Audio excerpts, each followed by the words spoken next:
ఇప్పుడు నేను మాట్లాడేది XYZ పర్సన్స్ గురించి. మేము బక్కగుంటే వీళ్ళమ్మ చక్కగా పాలియ్యదు, ఈ పిల్లగాన్ని పట్టించుకోదు, అందుకే ఇట్లా బక్కగా అవుతాడు అని అంటారు.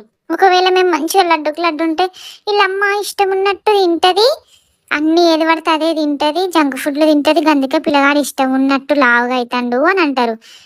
పన్నా, లేచినా, కూసున్నా, తిన్నా, తినకున్నా, పిత్తినా, దగ్గినా, తుమ్మినా అన్నిటికీ కన్న తల్లే రీజన్ అని అంటారు కదా. అసలు ఒక్కసారి ఆలోచించండి, మమ్మల్ని 9 నెలలు మోసి ఎంతో కష్టపడి వాళ్ళ ప్రాణాలకు తెగించి మరీ మాకు ప్రాణం పోస్తారు కదా. ఆ ప్రాణాన్ని వాళ్ళ ప్రాణం కంటే ఎక్కువ చూసుకుంటారు కదా. ప్లీజ్ దయచేసి మీరు అనే మాటలు వాళ్ళను ఎంత బాధ పెడతాయో అర్థం చేసుకోండి. దయచేసి వీలుంటే చిన్నపిల్లలు ఉన్న అమ్మలకి హెల్ప్ చేయండి, లేదంటే మీ పని మీరు చేసుకోండి చక్కగా. అట్లనే నేను చెప్పిన మాటలన్నీ కోపం తెచ్చుకోకుండా ఈ వీడియోని లైక్ చేసి షేర్ చేయండి.